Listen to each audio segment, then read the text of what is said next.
बेख्याली में भी तेरा ही ख्याल आए, क्यों बिछड़ना है जरूरी। हो गया। ओके चलिए, ये रहा हमारा क्वेश्चन नंबर 5, है ना। Now we need to solve this question in chunk of seconds, यानी कुछ सेकंड्स के अंतराल में इस क्वेश्चन को सॉल्व कर देना है ना।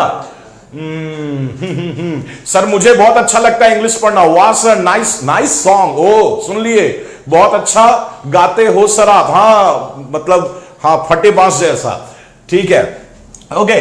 तो ये हमारा सवाल, ये हमारा क्वेश्चन है ना, और इसे हम लोग सॉल्व करते हैं। तो द सीबीआई इज, आप लोग भी अपना आंसर जो है वो देना रही है ना, क्वेश्चन कर रही है।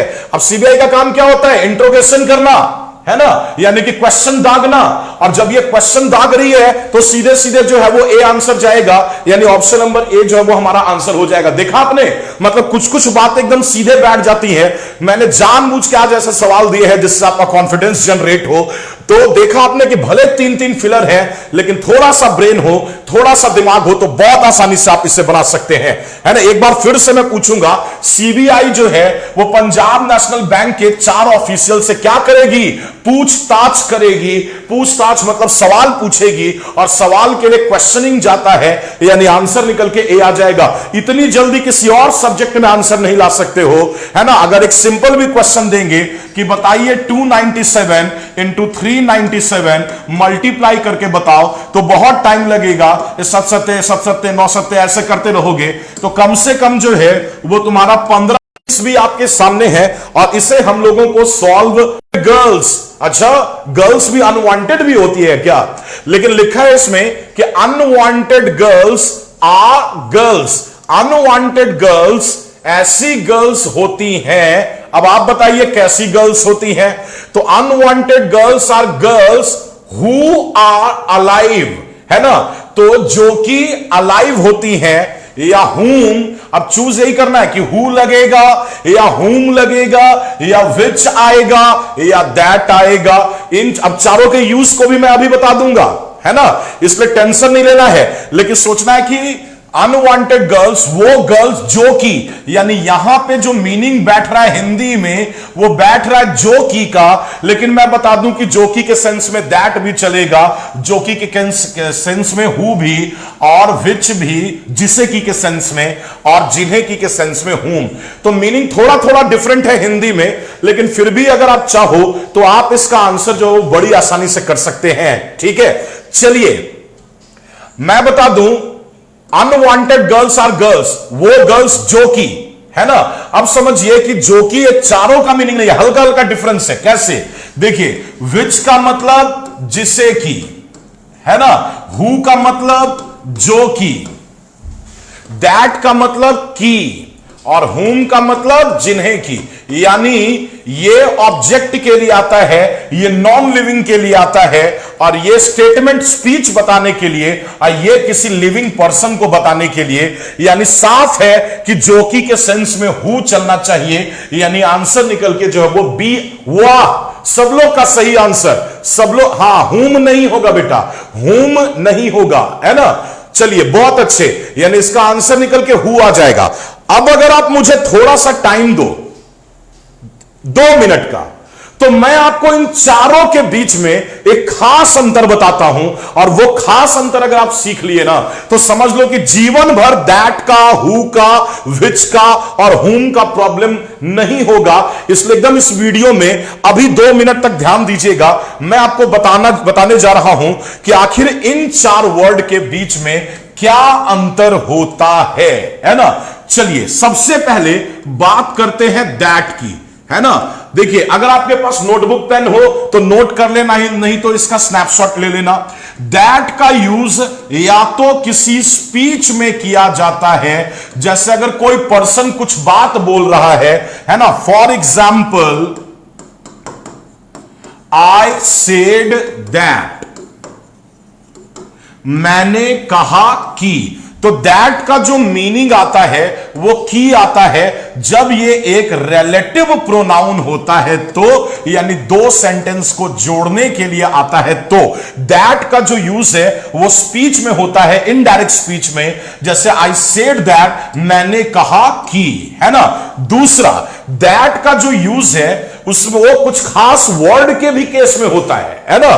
जैसे अगर किसी सेंटेंस में ऑल है या द सेम है या ईच लगा है या एवरी लगा है ना, या ईच अदर लगा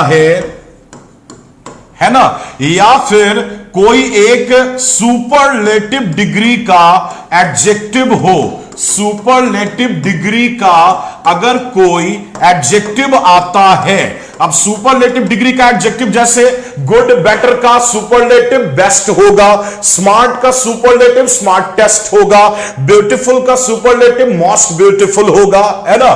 तो अगर इनमें से कोई भी एक वर्ड अगर किसी भी सेंटेंस में आता है तो उसमें जो रिलेटिव प्रोनाउन होगा वो हमेशा दैट चलेगा। अगर उसमें आगे चल के हु लगाया तो गलत हो जाएगा, हुम लगाया तो भी गलत हो जाएगा, ये ख्याल रखिएगा। जैसे फॉर एग्जाम्पल अगर मैं कहता हूं कि ऑल ऑफ द स्टूडेंट्स और उसके बाद मैंने कहा हु आर, तो ऐसा लिखना राइट नहीं बल्कि रॉन्ग हो जाएगा, क्योंकि इसमें ऑल लग गया और जिसमें ऑल लगता है उसमें रिलेटिव प्रोनाउन दैट चलता है, यानी यहां पे हु को रिप्लेस करेगा दैट। तो ये दैट का दो बड़ा इस्तेमाल है, दो बहुत बड़ा यूज है।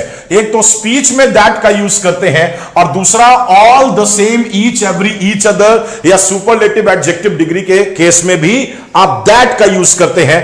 एक और बात मैं आप लोगों को बता रहा हूं, उस चीज के ऊपर भी ध्यान दीजिएगा।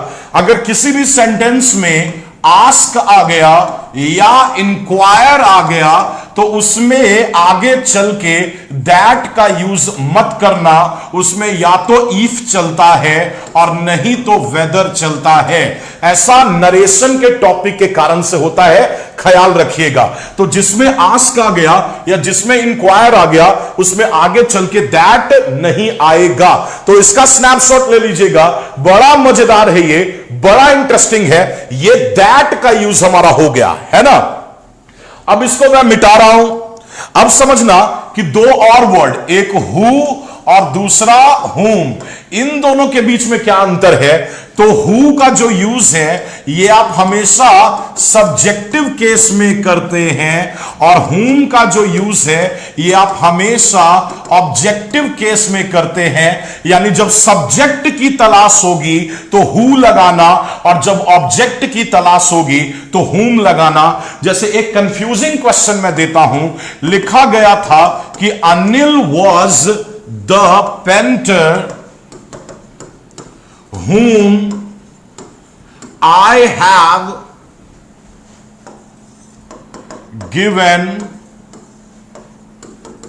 a contract of painting, comma, escaped। ठीक है, यह लाइन था। अब इसमें पकड़ना है कि इसमें हुम का यूज होगा या हु का यूज होगा। तो जितने भी अगर कोई नौसिखुआ होगा, है ना, टी लैंडर्स होंगे, तो उनको क्या लगेगा कि हुम का यूज यहां पे सही है, क्योंकि ये पढ़ने में काफी अच्छा लग रहा है कि Anil was the painter whom I have given। अगर यहां से मैं I को हटा देता तब आप ये कहते कि यहां पे who have होना चाहिए। तो सब्जेक्ट अगर नहीं होता तो लोग को लगता कि who लगा दें, और सब्जेक्ट है तो लोगों को लग रहा है कि whom लगा दें। लेकिन मैं आपको बता दूं कि फिर भी यहां पे whom का यूज गलत है, इसके बदले who होना चाहिए। अब आप पूछेंगे कि सर ये तो पढ़ने में अच्छा नहीं लग रहा, फिर ये कैसे करेक्ट हुआ। तो एक सिंपल आंसर कर देता हूं। मैंने कहा था कि जब सब्जेक्ट की तलाश होगी तो हु आएगा और जब ऑब्जेक्ट की तलाश होगी तो हुम आएगा। तो यहां पे इस वर्ब के लिए आपने आए सब्जेक्ट को तो दिया, लेकिन आगे में जो वर्ब है एस्केप्ड, इसके लिए कोई सब्जेक्ट नहीं दिया। इसको भी तो सब्जेक्ट चाहिए होगा ना।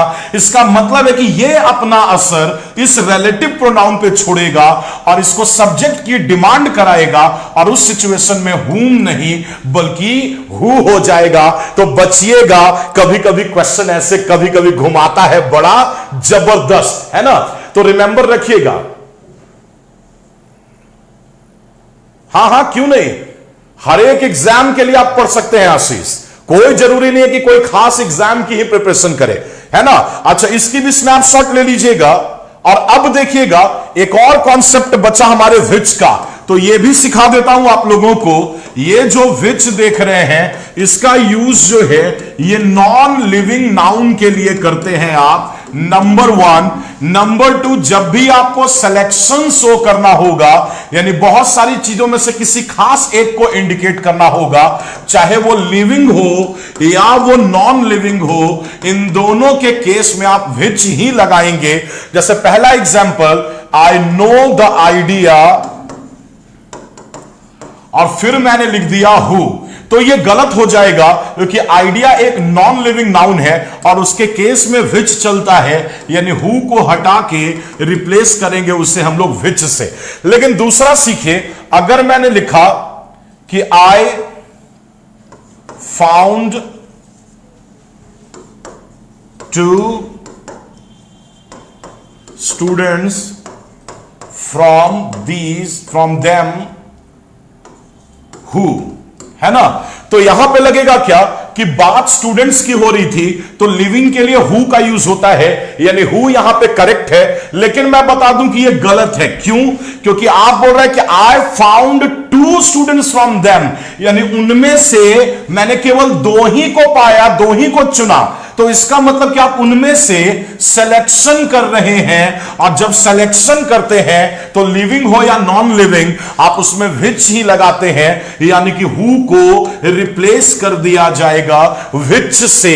तो ये मैंने चारों रिलेटिव प्रोनाउन के यूजेस आपको बता दिए, सबका स्नैपशॉट लेके रखिएगा ताकि कभी भी आपको प्रॉब्लम इसमें ना हो, है ना। चलिए, अब अगर ये समझ चुके हैं तो आप अपने अगले क्वेश्चन पे आइए। ये रहा हमारा क्वेश्चन नंबर 7। फटाफट मुझे बताइए कि इसका क्या आंसर होगा। बेटा जल्दी मुझे बताइए कि इसका क्या आंसर होगा, फटाफट मुझे बताइए इसका क्या आंसर होगा। मैं सेंटेंस को पढ़ता हूं बेटा एक बार। लिखा गया, साउथ कोरियन लॉ मेकर्स, यानी साउथ कोरिया के लॉ बनाने वाले प्रोटेस्टेड, उन्होंने विरोध किया फ्राइडे, है ना, यानी कि फ्राइडे को उन्होंने विरोध किया ओवर अ ब्लैंक, एक खास चीज के ऊपर। अब किस चीज के ऊपर विरोध किया?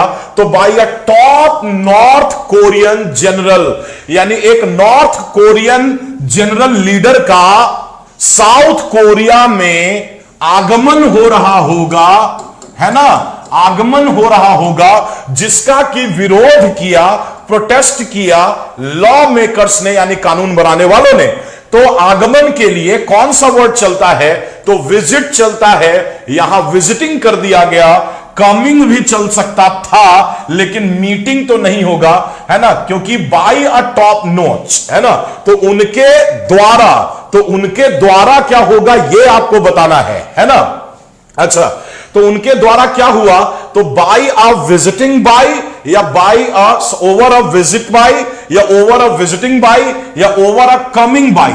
तो याद रखना, ये आगे का जो प्रेपोजिशन लगाना बाय, ये गेम कर देगा। कम के साथ बाय नहीं लगा सकते हैं। अगर आप लगाते हैं कम बाय, इसका मतलब होता है नियर, यानी किसी के नियर जाना, है ना। तो ये तो फ्रेजल वर्ब बना देगा, इसलिए कम बाय का ऑप्शन गलत हो गया। अब या तो विजिट होगा और नहीं तो विजिटिंग होगा, इन दोनों में से कोई एक आंसर होगा।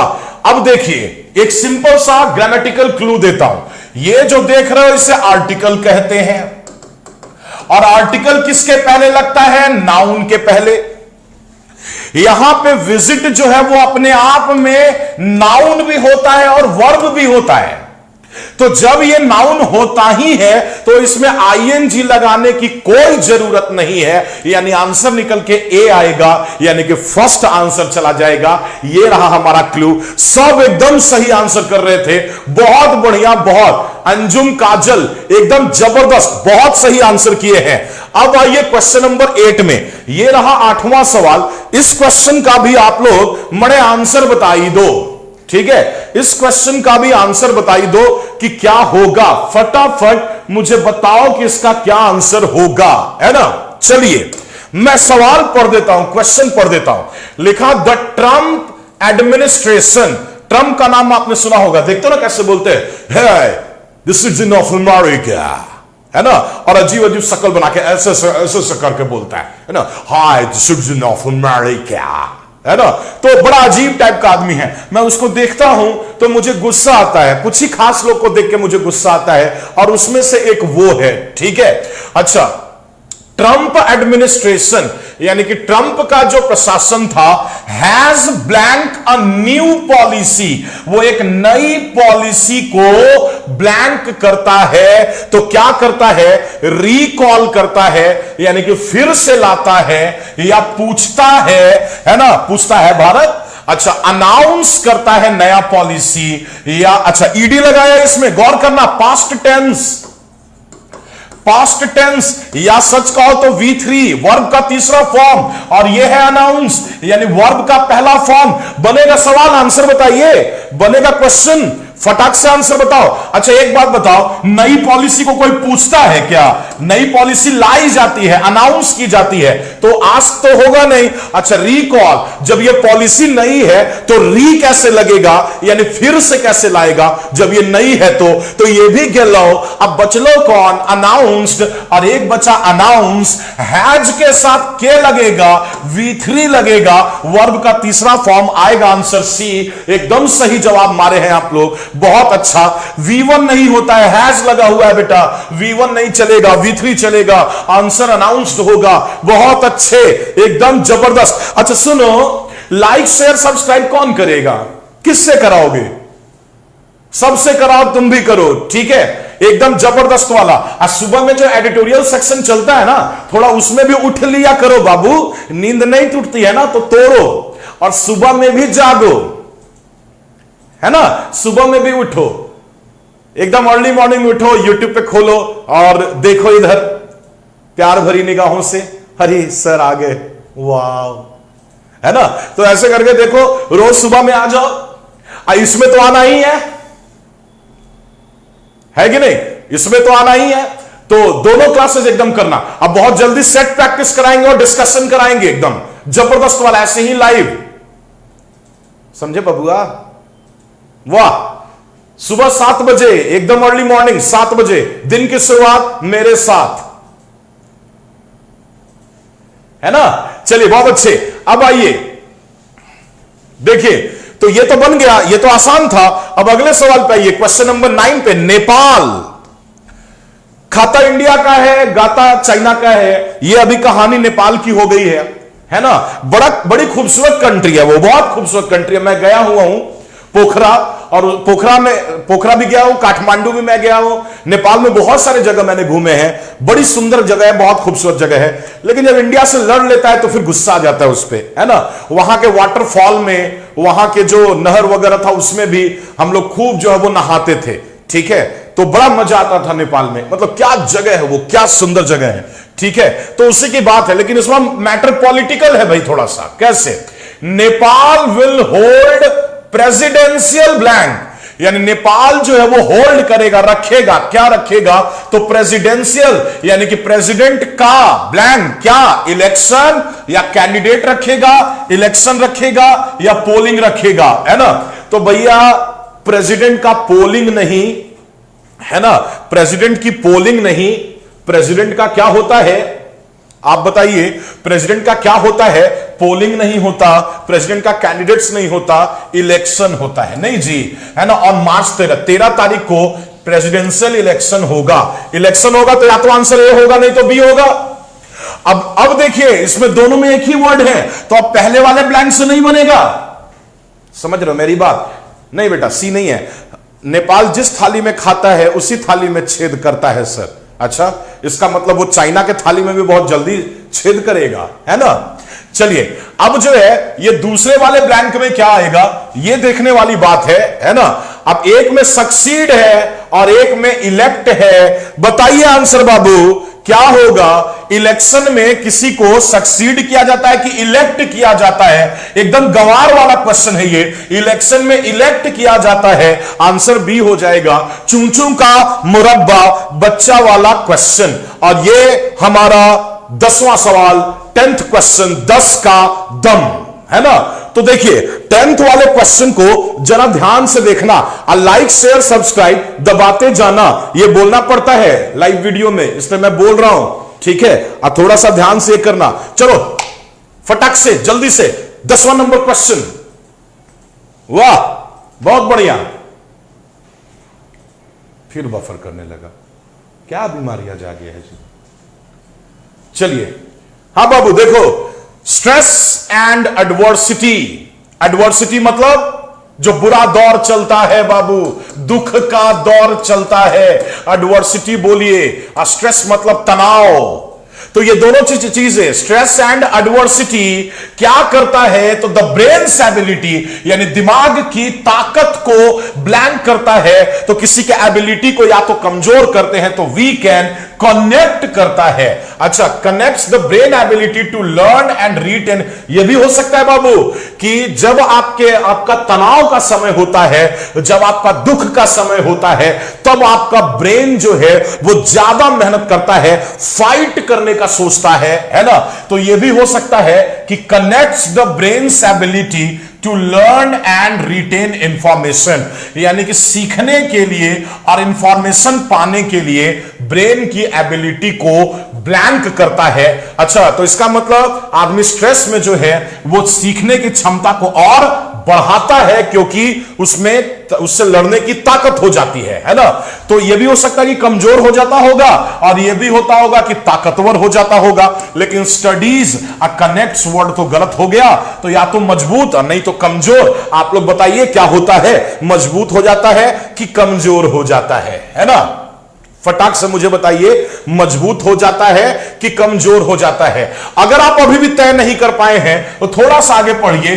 अर्लियर रिसर्च हैज फाउंड, है ना, ये रिसर्च में पाया गया, but according to a remarkable new neurological, लेकिन एक नया न्यूरोलॉजिकल ब्लैंक हुआ है। क्या हुआ है? स्टडी हुआ है ना, इन माइस, चूहों पे रेगुलर एक्सरसाइज कैन काउंटरएक्ट, यानी जो रेगुलर एक्सरसाइज है वो काउंटरएक्ट करता है दोज इफेक्ट, यानी जो प्रभाव पड़ता है उससे निजात दिलाता है। इसका मतलब है कि जो प्रभाव पड़ा होगा वो नेगेटिव प्रभाव पड़ता होगा, यानी बुरा प्रभाव पड़ता होगा, यानी स्ट्रॉन्गर नहीं बल्कि वीकेंड होगा, यानी आंसर निकल के फर्स्ट आ जाएगा, है ना। बहुत सही जवाब, एकदम लाइन से पहला दिए हैं, लाइन से फर्स्ट आंसर दिए हैं आप लोग, एकदम जबरदस्त, बहुत बढ़िया, झकास, है ना। चलिए अब आइए 11वां number question, 11th number question. इसमें चले आओ, अभी ना जाओ छोड़ के, ठीक है, कि दिल अभी भरा नहीं, है ना। इस क्वेश्चन का आंसर आपको करना है। सवाल पढ़ा जाए, देयर वर स्क्रीम्स। स्क्रीम्स का मतलब क्या होता है? डर, है ना, भय। हॉरर, हॉरर मूवीज देखते हैं आप, वो खिड़कियों का खटखटाना, दरवाजों का ट्र करके खुलना करता है ना। तो पहले के हॉरर मूवीज में ऐसा होता था। अब आजकल के बच्चों को तो डर लगेगा नहीं। अगर भूत ऐसे करके आया ट्र तो देखो आ गए लोग, भूत भूत ऐसे, तो डरेगा नहीं आजकल। तो लिखा स्क्रीम्स, चिल्स एंड थ्रिल्स, है ना। तो कितना अच्छा लगता है ये सब वर्ड बोलने में, नहीं? स्क्रीम्स, चिल्स एंड थ्रिल्स, है ना।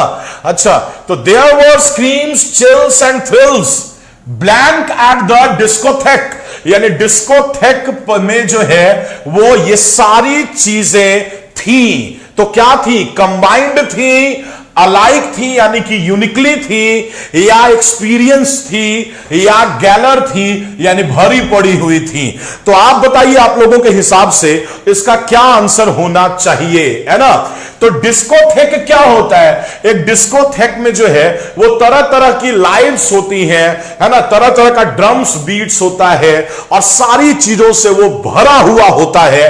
तो भरा हुआ होता है तो अलाइक नहीं होगा, अच्छा कंबाइंड हो सकता था लेकिन एक्सपीरियंस नहीं होगा, है ना। तो या तो गैलोर होगा और नहीं तो कंबाइंड जाएगा। बाकी एंड का सिनोनिम अलोंग विद है तो फंसिएगा नहीं, ये डाउन प्ले है और ये सेलिब्रेट है। अब आंसर आ जाएगा क्योंकि कोई भी डिस्कोथेक जाता है सेलिब्रेट करने के लिए, यानी आंसर 4 हो गया, बन गया क्वेश्चन। तो कहीं ना कहीं से क्लू निकल के ये आंसर आ जाएगा। अब आ जाइए अगले क्वेश्चन पे 12 में, और 12वें का मुझे आंसर तो यहां दे लो, है ना। तो छुपा देता हूं मैं, ऐसे आ जाता हूं, ठीक है, नहीं देखे हो ना, गुड। देखो तो ये रहा हमारा 12वां क्वेश्चन, और इस क्वेश्चन का जो है वो आपको आंसर बताना है, लेकिन आप लोग देखिएगा नहीं कि इसका क्या आंसर है, ठीक है, मैं देख लेता हूं। तो ये रहा 12वां क्वेश्चन और आप लोगों को बताना है कि इसका क्या आंसर होगा। लिखा देयर आर फार टू। अच्छा एक बात मैं बता दे रहा हूं, सुनो। इंग्लिश का जो टेलीग्राम का ग्रुप बना हुआ है स्पेशल, या व्हाट्सएप का ग्रुप बना हुआ है, चैनल बना हुआ है स्पेशल, तो क्या है कि उसमें ये सब जो पीडीएफ पढ़ा रहे वो पीडीएफ डाल देते हैं बाद में, क्लास खत्म हुई और उसके बाद डाल दिए। तो क्या है ना कि वो ग्रुप और चैनल सब एकदम कनेक्टेड रहना, ताकि ये सारी चीजें, एक वीडियो का भी लिंक मिलता रहेगा, जो भी लाइव क्लासेस होगी उसका भी, और उसका पीडीएफ जो वो भी डालते रहेंगे। उसके अलावा कई सारा जो फॉरेन राइटर्स वगैरह का जो बुक्स वगैरह अच्छा वो भी डालते रहते हैं। तो उसको ग्रुप से, चैनल से जुड़े रहना वो अच्छा रहेगा आप लोगों के लिए, है ना। आइए सवाल पे, लिखता है कि there are far too blank, है ना, रिच रिलीजियस रीडर्स, यानी कह रहा है कि बहुत सारे रिलीजियस रीडर्स हुए हैं। तो बहुत सारे, अनेकों तो मेनी, है ना। मच चलता है अनकाउंटेबल के लिए, यानी जिसको गिन नहीं सकते, और लीडर्स तो काउंटेबल है इसलिए मच नहीं चलेगा। न्यू रिच, तो न्यू रिच नहीं कहा जाता है, इसी को कहा जाता है नियो रिच। याद रखिएगा, एक वर्ड होता है नियो रिच, तो ये न्यू वर्ड कहीं से सुपरफ्लुअस हो जाएगा, ये हटा दीजिए। अब या तो मेनी होगा नहीं तो ये दोनों सिमिलर। अब देखिए सिखाया था मैंने कि हुम में और हु के बीच में क्या डिफरेंस है, याद है आप लोगों को? हुम और हु के बीच में क्या अंतर है ये मैंने अभी बताया था। यहां ये लिखा with nothing to do who hate, नहीं जी, यहां पे हेट एक क्या है, वर्ब है, और इसका सब्जेक्ट नदारद है, यानी सब्जेक्ट अवेलेबल है नहीं। तो एक वर्ब के लिए क्या चाहिए होता है, सब्जेक्ट चाहिए होता है, यानी वही रिलेटिव प्रोनाउन चलेगा जो सब्जेक्टिव केस में आता है, और सब्जेक्टिव केस में हु आता है, इसलिए आंसर निकल के 4 आएगा। आप देख सकते हो 12 का आंसर हमारा 4 हो गया, है कि नहीं। तो बड़ा आसान होता है। इस तरीके से आपने 12 क्वेश्चन ट्रिपल फिलर्स के बनाए। देखो सीखा क्या आपने, जो देखो समय बचाना है, टाइम सेव करना है, यह दिमाग में रखिए। और टाइम सेव 2 तरीके से होता है, एक लगातार प्रैक्टिस से और दूसरा क्लू पकड़ने से। और क्लू तभी पकड़ में आएगा जब प्रैक्टिस आपकी ज्यादा होगी। तो केवल ट्रांसलेशन और टाइम लगा के दुनिया भर का सोचने से नहीं होता है ना। डेली की प्रैक्टिस अगर है तो आपकी स्पीड भी बढ़ेगी और आपका क्लू भी आपको जल्दी मिलेगा। कल सेम टाइम पे हम लोग 9 बजे मिलेंगे, है ना, सेम क्लास में 9 बजे मिलेंगे, और कल से ग्रामर का बेसिक टॉपिक करेंगे और उस पर प्रैक्टिस करेंगे। अगर आप लोगों को वीडियो अच्छी लगी है तो लाइक शेयर सब्सक्राइब करते जाइएगा, और अपने दोस्तों को सबको बताइए, सबको लाइव लेके आइए, है ना। और सुबह 7 बजे और 9 बजे दोनों सेशन। अब बहुत जल्दी सेट प्रैक्टिस और डिस्कशन लॉन्च करेंगे, है ना, जिसमें रोज की प्रैक्टिस होगी, एक पूरे एग्जाम के सेट की, और उसका डिस्कशन होगा। बाकी मिलते हैं हम लोग कल। Love you all, love you everybody, है ना। Thank you so much.